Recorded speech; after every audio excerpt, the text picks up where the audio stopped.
Hello everybody, my name is Biffa and this is the second of 13 planned Dev Diary deep dives coming every Monday all the way through until September, where we take an in-depth look at every Cities Skylines 2 update, including the Colossal Order Dev Diaries, Dev Insights and more. This week we're diving into the topic of traffic AI, and I have to say I've been very excited to see this one. There are so many new and exciting features, new mods that have been added over from Cities Skylines 1, many great changes and improvements for Cities Skylines 2, and some secrets that I'm not entirely sure that we were supposed to see, but we'll get to those. Okay, here we go. Oh, Traffic AI, I've been very excited for this. So we're going to pause this as we go along again. Oh, look, did you spot over here? We have a helicopter flying through the city. Is that the first time we've seen those? Obviously, we're going to have some sort of, I would assume, air services and things like that. You know, maybe fire, police, that sort of stuff. That would sort of make sense to me. Something else in this picture I wanted to point out as well is the billboard. So notice in this picture, got one billboard there, one billboard there. There's another one there, another one there. There's one up there. And in the next scene as well, if we just move on a tiny bit more, there we go. We've got a lot of billboards in this section. And what do you notice about them? Well, I'm noticing every single one, here is all different. Look at that. I don't see a repeating billboard anywhere at all. Maybe some of the colors are similar, but yeah, very different. So to me, that just looks like a fantastic city scene. Some with their lights on there in the buildings as well, but very, very good. I like that. So we need to sort of listen when we get to the section about pathfinding, because there's a lot of changes to how this is going to work. When countless individual decisions are made all at once. It's a level of vibrant realism you've never seen before. So vibrant realism we haven't seen before, and definitely with all the changes that we're going to be talking about as this video goes on, there is a lot of realism that's been added. I'm very excited for all of this. Simulation of traffic AI. How people move from A to B in your city is called pathfinding. So pathfinding, one of the biggest changes, I think, well, biggest change so far that we've been speaking about, how people get from A to B, what decisions help them along their way.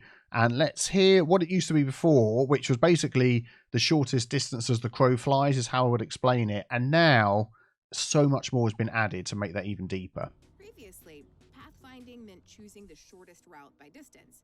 But ignoring factors like travel time and traffic congestion was less than ideal. Pathfinding has changed. So yeah, shortest distance, and to be honest, that was it. So we knew how that worked in Cities Skylines 1. We sort of built our cities around it. So already I'm thinking the way we're going to be designing our cities and getting them to work is going to be drastically different. And by the way, if you spot anything on the video in the background that I don't spot, let me know in the comments below. But oh yeah, we've got some secrets that we've spotted a bit later on. We'll come to that. But let's hear about the new pathfinding. In Cities Skylines 2, 4 main factors influence how people move through your city. These factors are called pathfinding costs. People weigh up these costs to decide where to go and how to get there. The path with the lowest cost is the path they choose. But how people weigh up these costs is very different. To help you understand, let's walk through the 4 pathfinding costs. Okay, just before we get to the 4, so it sounds like on face value they decide before they leave what route they're going to take.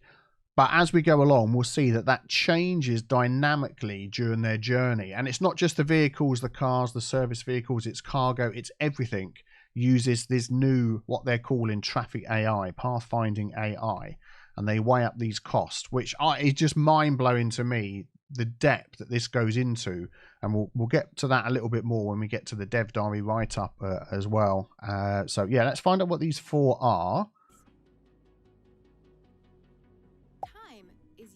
The most important pathfinding cost. Everyone will pick their quickest route to their destination if they can. Comfort is another pathfinding cost.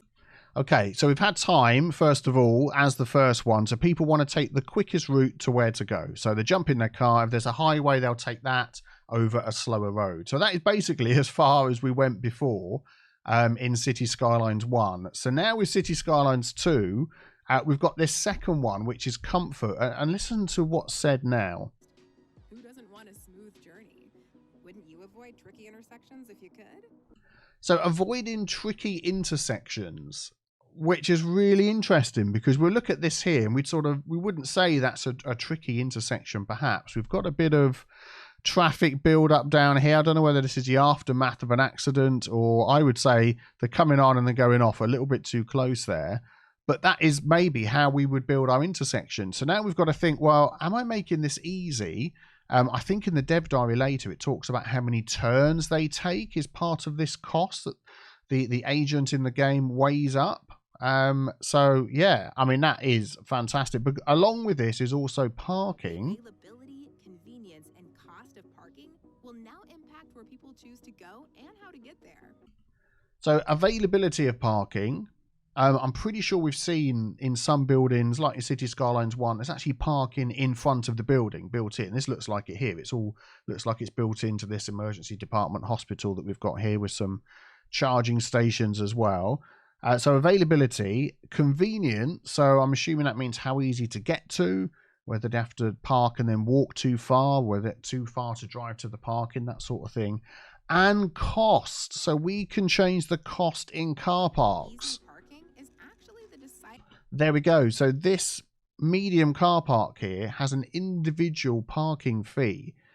So that looks to me that every single type of car park that we can put down, as well as a parking fee, has an upkeep cost, which all buildings and everything does. So we can mitigate that, but also try and make some money. But then we've got this comfort level that's mentioned here, which was one of the three things, wasn't it? Availability, convenience, and cost. Which all go in towards comfort. So what that is, whether that's out of 100 or whether that's the lower the better, I really don't know. But we can see how many vehicles are parked, so how much space there is. So all of this information to take into consideration when we're deciding where to put our parking lots. That is huge. Factor for some people when choosing where to socialize and spend their money. There we go. So they're using this information to choose where to spend their money, where to go out. So definitely needing to keep this sort of thing in mind. Like the shape of this car park here. It's not square, is it? Up and along, whether this is part of a building up here, or whether this is a differently shaped car park. And these little hot rods down here with the bonnet. I love that design. That is fantastic. And the bikes. Every bike standing up straight, taking up a whole space. Fantastic. That's another pathfinding cost. Money. Fuel, parking, and public transport tickets can seriously add up. So it's a factor in where people choose to go and how they get there. Just looking at the reflections in the window as it's going along, it looks like it's reflecting this here. Is that like proper reflections? I mean, that would be, oh man, my GPU is heating up as I just think about it. But yeah, those three things under money. So fuel, parking, public transport ticket. So fuel, are we going to get gas stations? Or is it just part of this sort of traffic AI that they think, well, actually, it's so far to go, I'm going to spend $50 on fuel, or I'd actually pay for a ticket, and when I get there, the parking's free. So you can see how now they're weighing all these things up under this banner of money, the third item under the pathfinding. So, wow, that is amazing. The final factor influencing I love the look of that van as well. That's a real proper British Transit van. Stick that in white and he'll be cutting you up in no time. Pathfinding is behavior. Behavior. Or how likely people are to engage in risky maneuvers on the road. Risky maneuvers on the road. So we already know about traffic accidents, which we're going to see in a minute now. But so now we're thinking people have some sort of hidden rating as to how dangerous a driver they are. Let's see what some of those behavior things are. Whoa, mind the pillar. Travel times, lower fuel consumption, and avoid some of the inconvenient aspects of travel. To keep pathfinding costs low, people will reroute if something happens on their journey. Okay, so that's the big thing I wanted to hear about, the rerouting on the journey. So City Skylines 1, it was, I am going to leave, I want to get there, what's the best way? That was it. So unless a road was deleted, I just noticed that car on this side. I didn't see that before. On the left. So this person here is like, nope, I'm out of here. I'm turning around. What's this up here? This flat Is that another car has been totally flattened? Oh my goodness me, this is a terrible place. So yeah, instead of it all being pre-decided on the start of the journey, along the way they will change their minds. And I'm assuming if they have a higher behavior rating, whatever it is, that they will do U-turns like this. They would take different routes. They would do all the things that were mentioned and get to their place quicker. So again, mind-blowing AI stuff going into this traffic AI. For example, if they get caught behind a traffic accident that takes too long to clear, they'll find another way to get where they're going. Brilliant stuff. Traffic accidents? So what do we see? Traffic accidents. We see it's raining. We see there's nobody driving these motorbikes on the road. That is an accident waiting to happen. But then losing track here. And skidding. Lose control and crash their vehicles into traffic and buildings.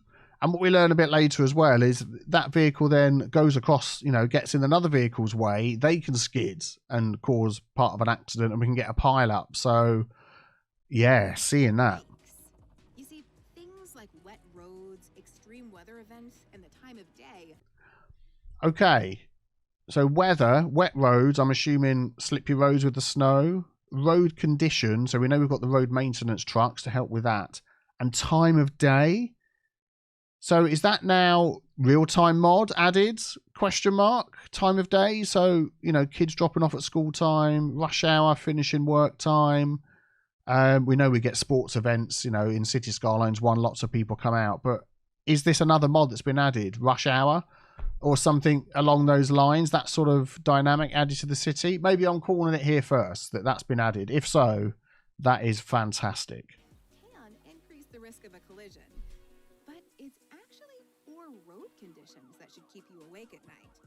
Want to reduce the risk of serious mishaps? Send your road maintenance crew out ASAP. So as long as we've got road maintenance, we'll sort of be okay. And it sounds like what they do to the roads, in Cities Skylines 1, as far as I'm aware, if they've driven over the road and maintained it in inverted commas, the speed was just a bit high, wasn't it? I'm pretty sure that's how it worked. But now it might sort of mitigate this hidden factor of the chance of a road accident on this piece of road. So yeah, I don't know what the cost of these maintenance vehicles and stuff's going to be, but there's going to be something out. Again, add gameplay features like this. Give us choices when we're playing. That is what makes these types of games fun. So yeah, brilliant. AI has improved pathfinding so much that you can now grow a larger population.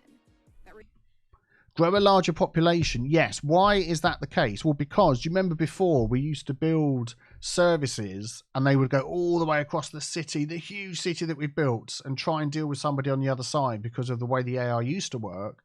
And it would end up meaning that people nearby would be dying, their houses are burned down, the police, the crime, and there wasn't a way of balancing it. But we're going to learn a bit later, as well as the traffic AI, there's something else amazing that we can do to help that as well. So yeah, the fact we can now build bigger cities because of this new AI is amazing. So I'm looking forward to that. A big population brings opportunities and challenges. Not that helicopter thing down here. just seeing it flying along. Brilliant. What are these up here? It's like weird. Oh, is that like water? I was going to say weird wind turbines that are lying flat, which wouldn't make any sense at all. But is that like a water aeration plant or something like that? It looks like it. This is $2.20 City. They've been using it for all of these things, which I really like it. It's been put together. I like the little work on the islands here. These little cargo sort of areas perhaps over here. I think some of these were houses. We saw them in a different part of the video. I think this is the cargo one, and these are perhaps commercial or something like that. Yeah, very nice looking city. Challenges. 2 info views can help you plan and react when life takes. Ah, yes, the info views. I need a quick sip of tea. And if you would like to support the channel and get your hands on some Biffa Plays merchandise, then head over to biffaplaysmerch.com and you can be drinking your cup of tea out of your very own Hugo There mug. Yeah, so this one here, we're getting an overall, this is a bit like, coverage, isn't it? So police coverage, fire coverage, or an overall coverage of the parking facilities availability. So we can see the capacity, 1,512. How many people are parked? 610. And we can see all the P's everywhere, parking. So it's nicely spread out. And that is probably a nice, good overall view of whether we're covering the parking. We need to obviously take other things into consideration as whether they're in the right place. Otherwise, you could just wang them all down here and that would be filled up, but that wouldn't help the people at the top here, would it? So, yeah. And the overall parking income, which is good as well. And then we've got the road condition. So as you can see, mostly green, a couple of bits of yellow, slight bit of orange. I'm assuming, again, that's the maintenance vehicles that would go out and around. And that is that sort of condition that we were talking about. Are accidents likely to occur here or not? I'm thinking that is going to be a big factor in that one. Takes a left turn. Traffic info view takes the guesswork out of traffic management. So we've got the two things now, the traffic flow and the traffic volume, which is great because we had this is another mod, isn't it? Wasn't it called the traffic flow mod? It just suddenly popped into my brain. I didn't really use it that much because it was a bit buggy, it didn't quite work, but quite often in Cities Skylines 1, you'd have a red road and you'd zoom in to have a look at it, but there was no problem. So it was just used a lot. The flow was high, but the volume was low. So now we've got that two bits of information you can tick and untick. So this is the traffic flow. We can see the flow is sort of high here. There's a lot of traffic flow there. Over here by this junction, down this, which I'm assuming is a main road, up the top there. But if we sort of switch that over, I think we see it a bit later on another picture or something. You can have sort of red spots, but then you look at the other one and it's all okay. The volume is low, so there's no problem. It delivers a real-time overview of how much traffic is on your road network and traffic. Yeah, so this one here, they've actually switched back to the parking and the road condition one, so they're not actually talking about what they're seeing here, but yeah, we get the idea. Transforms the movement of people, goods, and services through your city into the pulsing reality. It mentions goods there as well. So this traffic AI, even though it makes you automatically think about cars, involves the cars, the vehicles, the service vehicles, the citizens, the goods, and everything. So that's a bit more catchy than calling it pathfinding AI, isn't it? Traffic AI. But yeah, involves everything that moves in your city, every single agent, as they're called. Of a living, breathing city. Oh, look at this. He's just dipped his lights up there. Watch this truck down here. And then he puts them back on full beam again. That is amazing. That is inspired. I love that. That is just so realistic to add little touches like that. And I can't wait to see more little touches that are going to breathe life into the city. I just love it. I absolutely love it. A response to the world around them. A world of your creation. Indeed. I mean, look at that. It just looks fantastic. I can't wait. I can't wait to start showing you some cities that we're going to build together and come up with all the fantastic new things. I think that's the end of the video, isn't it? Yeah, there we go. That's the end. It's about to start again. Whoa, we've learned a lot on that one. So I'll tell you what we're going to do now is we're going to have a look at the Dev Insight video. So just throwing it back to the road tools a little bit because there was some stuff that was added into that. So these now come out on a Thursday. So yeah, these are released now on a Thursday, but rather than do a whole new video about those, I'm just going to pause it here. I'm just going to roll it into the next Dev Diary deep dive. So back to the road tools from last week, we learned a few new things. Look at this screen over here. We are going to get a superb look at that. Game feature, footage captured in beta build. So that's worth, things will change as we go along, of course. So we're going to hear about that. But there's a few tools that we've seen already. The replace tools are very easy ways to upgrade our roads, which is great. The quick intersections, which we've mentioned before, which are really good. And it's nice actually to meet some of the team as well. See the people that have been beavering away in the background. Is Laurie making Cities Skylines 2 for us. So thank you very much for doing that. But also we expanded the road tools from the ideas from the fans, and we also wanted to make road tools. And this bit, look at this. Watch what happens to the bridge. So the person here is trying to either draw a road underneath, or they're just doing this to show off the dynamic nature of the bridges. So as they move it along, the bridge moves along as well. So you can now add a road. Well, you could. It's distance too short, it says, because they're trying to add it here. But they're highlighting the dynamic nature of things that are going to fit in around what you're doing as well. So how much of that will happen with drawing intersections and other roads? We already had the theory from the last video that each lane on here and on here has its own little node. It looked like the way the mouse sort of jumped. If you didn't see that, go back and watch episode 1 of the Dev Diary deep dive. But yeah, that's what it looks like to me. So auto adjusting. We mentioned about adding roundabouts, the grids, turning on and off crosswalks and things like that. Yeah, so many nice things. He's right. So these kind of ones. when you try to build a road through a road, you had to stop at the road.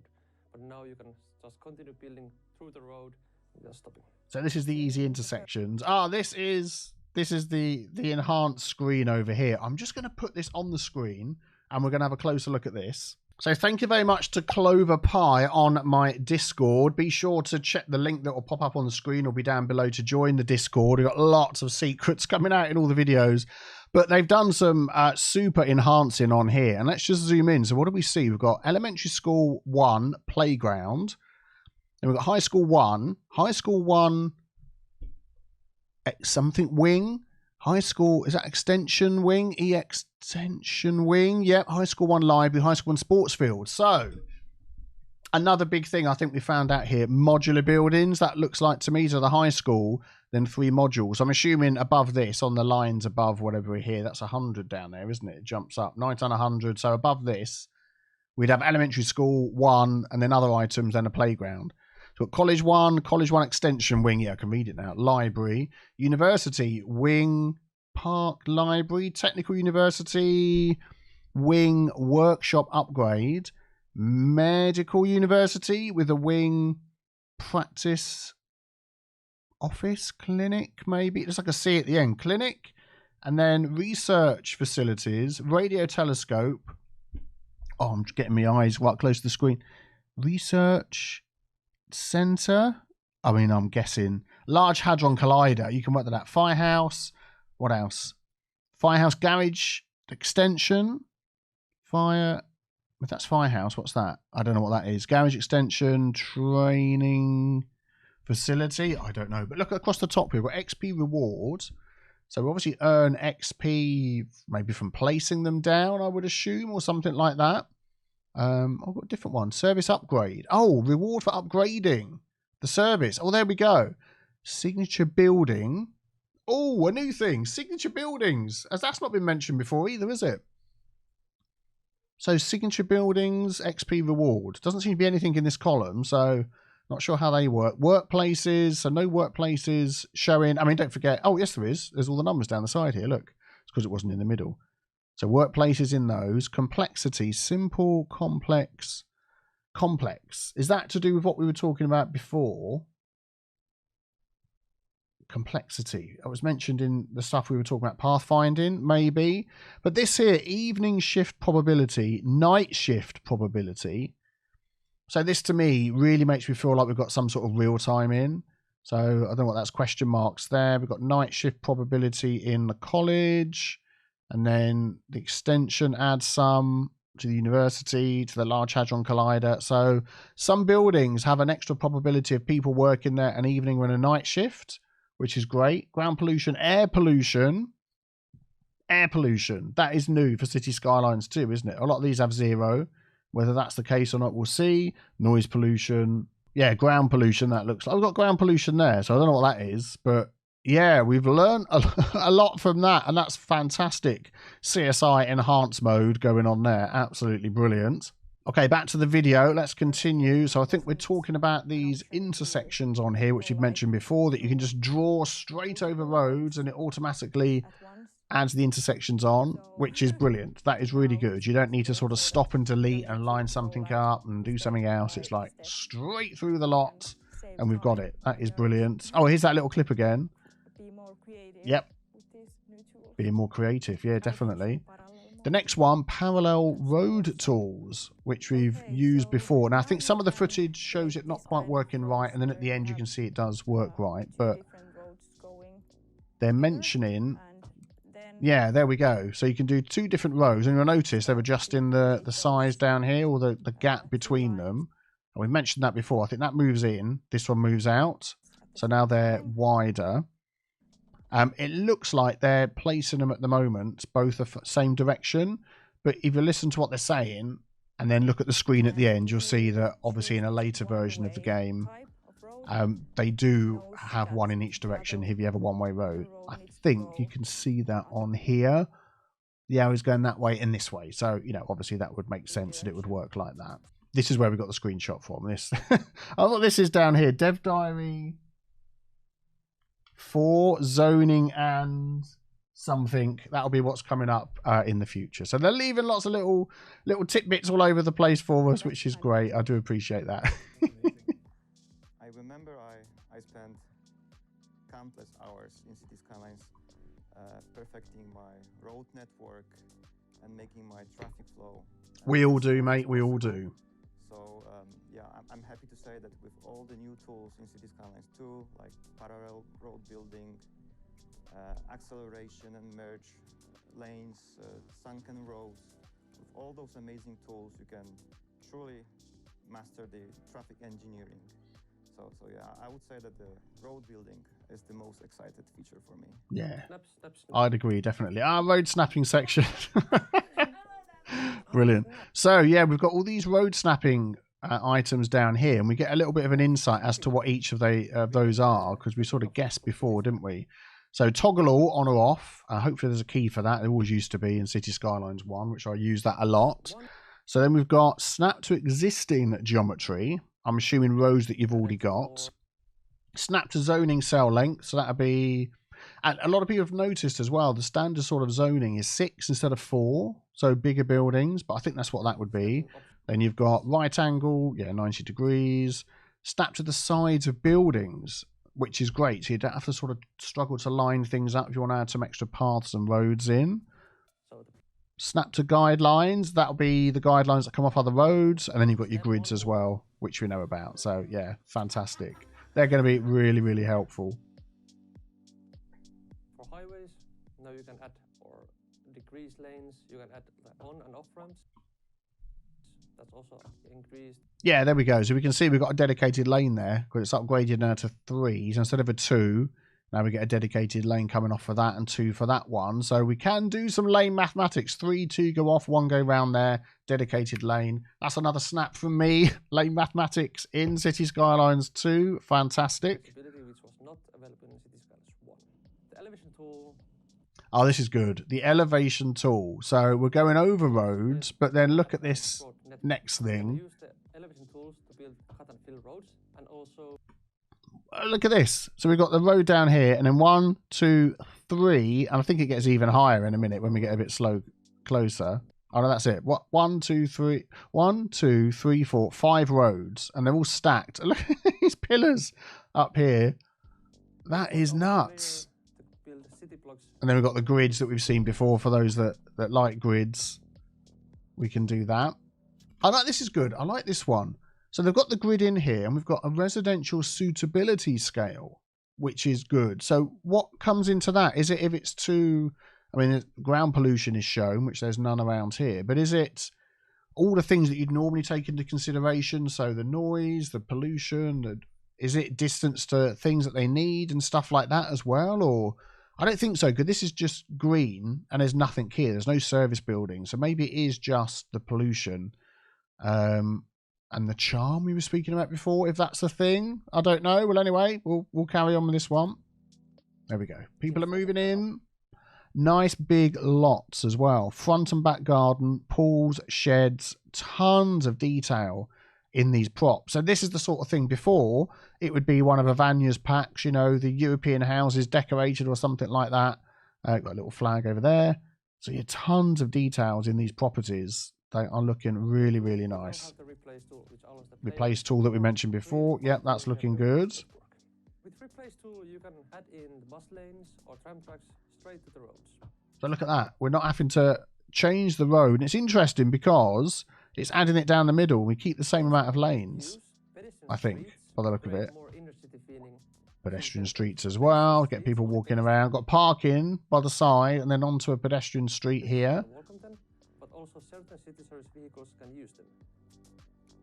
In Cities Skylines 2, we have loads of these hidden ones here. I don't know why they're hidden, where they haven't quite finished putting on the information, but some fantastic looking pre-made intersections. And we spoke before about how it seems that these will be easy to integrate into roads we've got already. So you place it over the top and say these roads in the middle here, if you lined it up with these, it would just replace them. So another mod added, that sort of easy interchange upgrade tool. Sorry about the video going a bit blocky from every now and again. I think it's when I pause and unpause VLC for some reason. It's nothing to do with the main video. And then beautiful looking water, which we're all very excited to see. Okay, parking lot. How many parking lots can you see? So we've got like a stacked parking lot here. We've got sort of overground parking lots but are closed in, whatever you would call that. Then we've got these 4, which I think are going to be, because we see this one here, and then I think in a minute a few more places. Small, medium, large, very large, extra large, something like that. And again, we've got this availability information up here. So many things about them. One of them There we go. Small, medium, large, and then how to park their car somewhere. and a bigger one than that. And you did what you said. All citizens have to park their car somewhere. So I'm calling it, it's the end of pocket cars. Pocket cars are no more. And with all the AI pathfinding stuff we were talking about, they need to park somewhere. So that is just amazing. And that will in turn affect how the city will eventually like form. Oh, look at that. Doesn't it look great? And it got some stacked roads over here, which are great going in. I'm just loving the look of this. I am loving the look of it, I have to say. Roundabouts. Yes, roundabouts. One? No. So you have to build them on your own, just using roads. But in Cities Skylines 2, you can place... So we've got the different sizes of the roundabouts, but also we discovered, I think in a previous episode, it looks like when you remove a stop sign, it defaults to a giveaway sign. So I'm not sure whether, like in Cities Skylines 1, when you place a big road on a small road, which you might, that might sort of count on a roundabout. This is a bigger road, this is a smaller road, that you would get traffic lights, or whether it's clever enough to know this is a roundabout and it defaults to give way. If it does, that is just astounding. That is brilliant. And more information on roundabouts in a minute when we get to the Dev Diary write-up. But 4 different sizes of roundabouts. And you can make your own as well if you want to. Here we go. So road maintenance. This is what we were talking about before. So all the road vehicles, we can see where they are. I'm assuming the little magnifying glasses, we can jump and see where they are. The same as over here, we can jump and see where the building is. We've got an upkeep efficiency. So is this the modular buildings we were talking about before? Do you increase the efficiency by adding modular buildings on? Oh, we've got an upgrade. What am I talking about? Look, there it is. It literally is there. And I'm hovering and nothing's popping up because I'm watching the video. Duh. Yeah, so upgrades. And we can add them on. And if it's already 117, does that mean it's already got an upgrade and we can add another one? More than one upgrade on modular buildings, question mark? Or is it just that the one of these along here, probably that one there, because it's got like the money sign on it, you've got it above 100%, and then you can add that. Well, we're learning things. We are learning things. Ah, work shift. Yeah, we had that before, didn't we? So they would sort of do 100%, then they'd come back again. There we go. We can see where they are and we can follow them. Hey, look, do you notice different items in the back? If you go to the video where he lowered his lights, he had sort of white bollards and things in the back stacked differently. And now we've got different things. So variable backs of trucks, cargo, things that they're carrying, you know what I mean? Yeah, there we go. So we've seen this. So we can take crosswalks off. We can make traffic lights, add trees. Sound barriers as well. So now when we're talking about people's comfort driving places, I know the sound barriers stop the sound from the road going into the houses and, you know, around the sides, but are people more likely to walk if there's sound barriers blocking the sound because of the comfort level thing? Maybe that's something.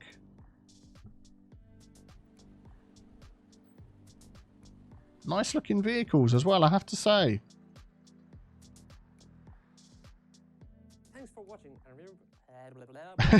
We will get it. We will get it. I sometimes edit that stuff out of my videos. Sometimes it stays in. What's this over here? I like this picture. What's this? We don't know what that is, do we? Right, okay. So now we've got the write-up that goes on the website. Again, links below. And some amazing pictures with some more hidden secret stuff. Let's take a look at that. So with each of these pictures from the online Dev Diary, I'm going to just pick out a few little points that caught my mind. If you want to read the whole thing, the link will be below. But this first picture that we've got here, I've entitled City Layout. It talks about, it's got the question, are their customers citizens or other businesses? That's what businesses are thinking. And that's different because in Cities Skylines, it was people came to shop at a commercial place that got its goods from an industrial place or outside industry or something like that. But now businesses can do business to business as well. So that's an entirely new thing. Then it's talking about the traffic simulation.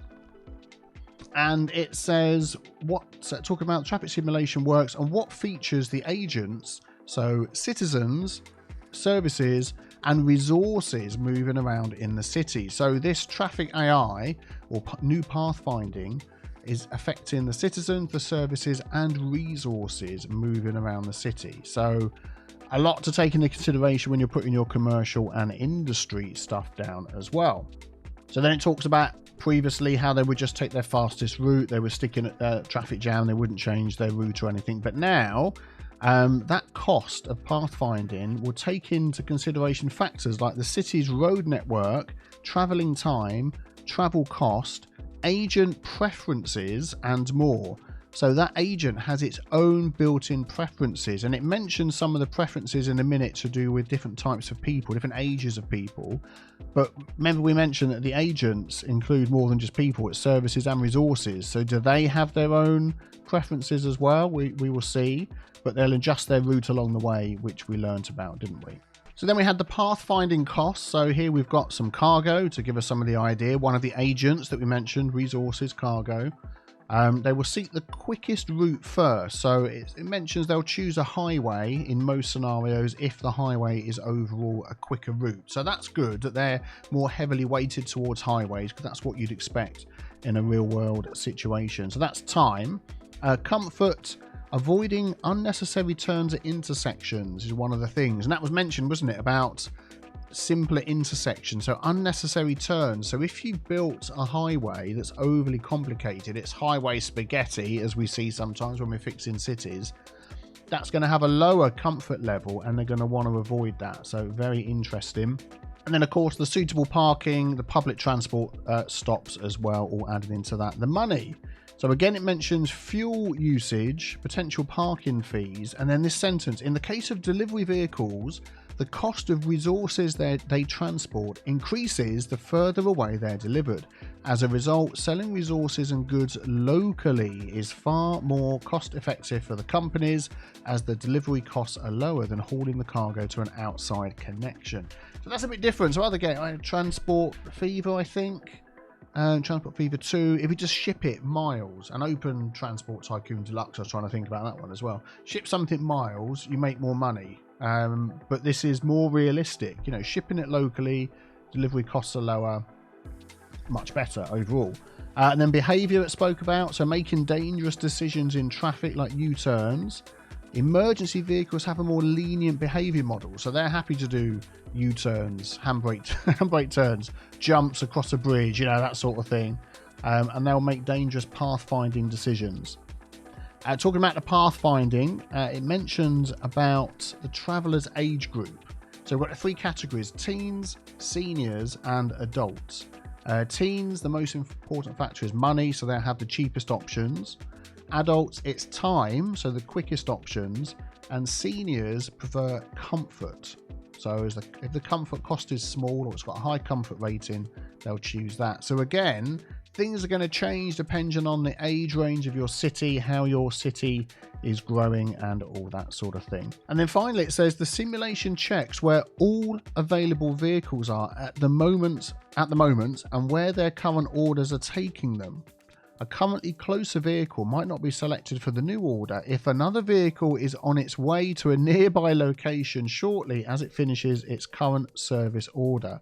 So yeah, that makes sense. So let's just think of that. You've got the area of your city, somebody calls out a police car, and then someone else calls out a police car, but the game is being clever enough to say, I don't need to send 2 police cars out because the first one will deal with the first call and then be able to travel across to deal with the second call. So again, mind-blowing traffic pathfinding AI. I am loving it. So now we have one of the biggest things, the biggest complaints in Cities Skylines 1. Why don't my vehicles use all the lanes? So you would upgrade your road with all sorts of extra lanes and stuff, and it really wouldn't make much difference. The cars tend to stick to one lane, but now they will use more lanes as they pull up to an intersection, and we can probably see that here.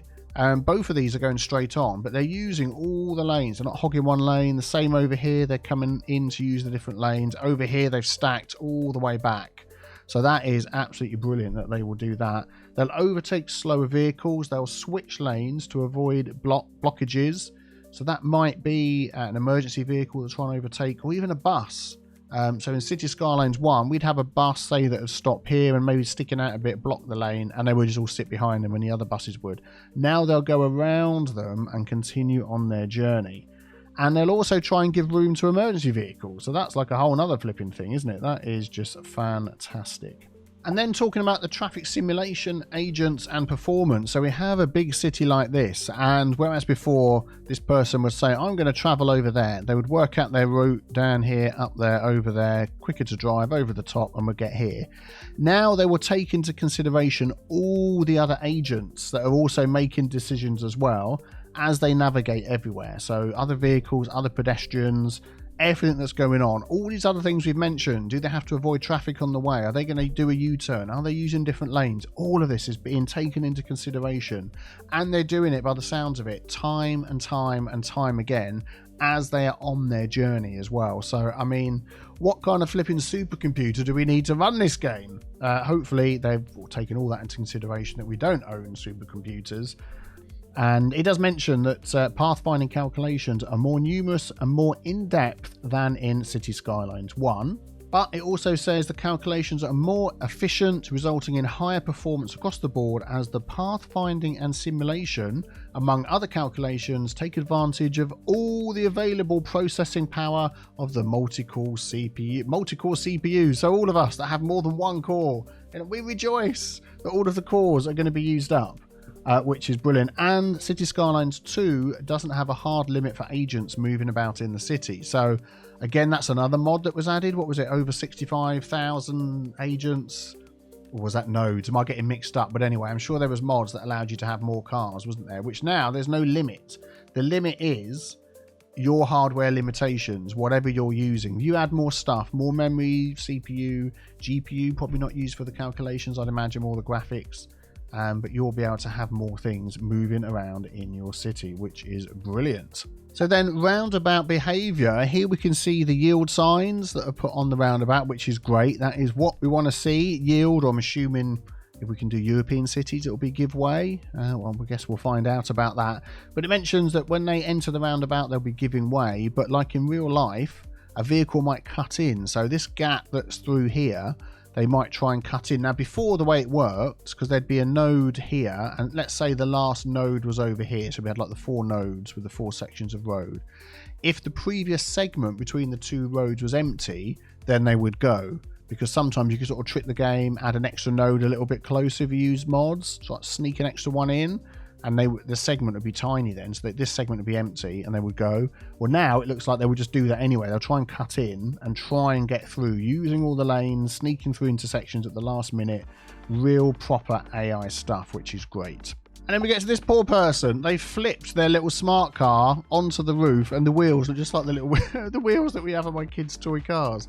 And then the taxi is going around it. Maybe they're stopping to offer assistance. You know, they've done that first, but they're driving around as they're shouting out the window, "Oh, you can't park there, mate." And but yeah, so traffic accidents. This is the likelihood of an accident happening is calculated per road segment and is increased by features such as we mentioned before, road conditions, lighting conditions, so night or day, what lights we have on the street. So does that mean we can change lights on a street, remove them and add them? Because surely lighting conditions, well, I suppose you've got night and day, haven't you? But then if you turned off the night cycle, you'd be losing out a bit. So a good reason to leave the night cycle on, perhaps. And then weather and disasters, of course, as well. Disasters, we haven't really seen much about that. Is there? There's going to be a segment coming up, isn't there? A Dev Diary deep dive in the future on disasters, I'm sure. Oh, and then it mentions having street lights is a good way to decrease accident probability. So there must be that you can add or remove street lights, if you read in between the lines there. So then that probability for that segment is calculated. And then if there is a high probability of accidents, one of the vehicles is selected to randomly lose control or to flip their car over. They go in a random direction, they get physics, they'll hit obstacles on the way. That could be another car, which then gains physics for the duration of the accident. And then at some point, all the cars will stop bouncing around and hitting each other, and the accident's done. And then it needs to be cleaned up, doesn't it? By the police will come along and all the traffic will be there, and we'll need ambulances to come along to get the people if that's needed. So clearing the site and getting that free for people to drive away if they're not doing U-turns or finding other ways to drive, of course. So it all links together, doesn't it? These developers, they know what they're doing, don't they? Certainly. Flipping heck. So now on to parking. A few things I want to point out in this picture. So this looks like one of the multi-story car park options that we had before. We can see all the different layers are populated by cars here and there. But look at this road here. We can see it's a 4-lane road coming down, and then it looks like it switches to a 2-lane road, but it's like offset, isn't it? So this is all straight down here, but this is offset to the side. So instead of being in the middle of this 4-lane road and the middle being the same place, it's the side is at the same place. So that is an interesting development on how roads are placed and how they join up. And then we get like the arrows moving in, so it's telling the people in this lane to move over because they have to be in here, because this is the parking section, isn't it, on each side down here. So interesting little addition there. Extra bit of information. The most comfortable option for an agent, I think of 007 every time I mention that, is to be able to park on the lot of the building they are travelling to. So we know, I think we've seen parking lots on buildings built in. We get that in Cities Skylines 1. I'm sure we'll have it in 2. But attaching parking to a building, does that then become part of the lot? I don't know. The lack of parking can lead to citizens preferring other places for their activities. So they won't just say, I can't park near that shop, I'll take the train, or I'll pocket my car. Because no pocket cars anymore, I'm calling it. They'll say, actually, I don't want to go there at all. I'll go somewhere else for my shopping needs instead, because there's a car park there. So that's going to help us maybe add weight to certain areas over others. That'll be interesting. And then, of course, we've got the different age groups, as it mentions. They've got different preferences for travel time, comfort, how much money they spend, and all that sort of thing, which we spoke about before. And then it says low or non-existent fees encourage parking for all citizen groups, while high parking fees favour wealthier citizens. So you could encourage wealthier citizens to certain areas of your city. Will that then affect, because they're a wealthier citizen, will that then affect other things in that area? So will the type of shop that's there be different, upgrade differently, or will you choose to put different things there because you know wealthier citizens are coming? Some good questions. What do you reckon? Let me know down below. And here we go for the alternative traffic info view. So this is showing the traffic volume. So up here we had the flow before, how much things are moving. This one is how many cars are on the road, and we've got lots of purple roads, lots of cars on this road, which if you flipped it over but the flow was okay, then you'd be all right. But this is how many people are using these roads. So this now gives you some insight into which are your main roads, wouldn't it? So the Sims are viewing this is a main road, this is a main road, and it looks like they're made to be main roads. These are larger roads there. So we've got road hierarchy, which is good. We've got a highway here, so that makes sense. So we know we're going to get traffic flow, traffic volume, but also it mentions high volumes of traffic indicate rush hours. So is that definitely the rush hour mod being added into the game? Because if it is, and we've already seen, haven't we, in that sneaky screenshot about the probability of evening shifts and was it night shifts or late shifts? So that and rush hours, is that something that will happen randomly from time to time? Again, more questions we're getting, aren't we? As things go along, which I just love it. So many new features being found out. And in this one here, we're looking at, we've seen this, haven't we? The parking facility availability. The road condition is good. That looks like the sort of symbol that you'd have for somebody carrying concrete. So whether that's a maintenance, I think that's a maintenance truck. It's like flat at the back and then it's got the sign thing poking up at the back. But it mentions if a particular road has a large volume of traffic, it is most likely a main road and you might need to keep an eye on it as the city grows. So I'm assuming that that sort of information will be helpful if you've just done grids everywhere and no road hierarchy. If suddenly you're seeing there's high volume on a road, you're like, the citizens view this as a main road, I will then need to upgrade it. So these charts are definitely going to come in handy for that. And then it mentions road maintenance vehicles keep the roads in good condition and free of snow during the winter season, allowing smoother traffic and safer travel, which I think is what we're seeing happening in this road here. So now talking about service vehicles, fantastic model here. We've got an accident that's happened, a car's flipped over. I think he's crashed there as well. We've got all sorts of things going on in this picture, haven't we? I'm looking at the signs on the businesses again as well. Looking very cool. And it's a rainy day. People have got hats on, protect themselves from the rain. But again, it's saying about emergency vehicles, their behaviour is more dangerous. They will do illegal U-turns.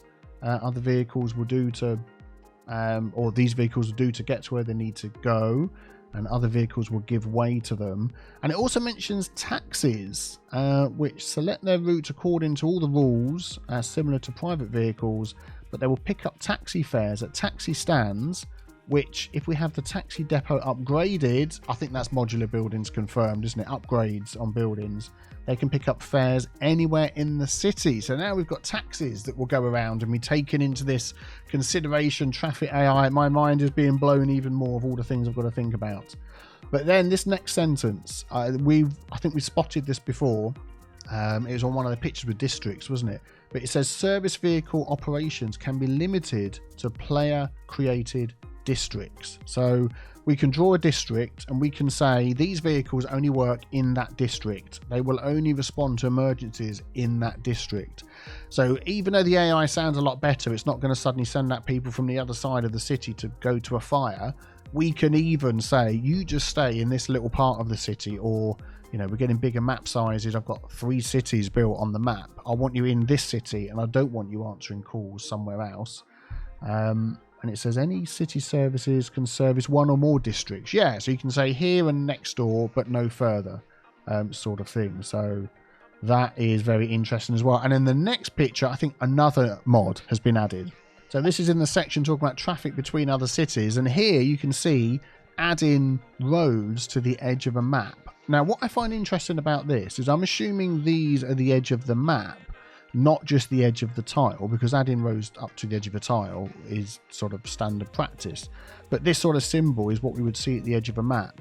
But what do we see over here? It's not the edge of a map and then fog, or the edge of the map and just the sea.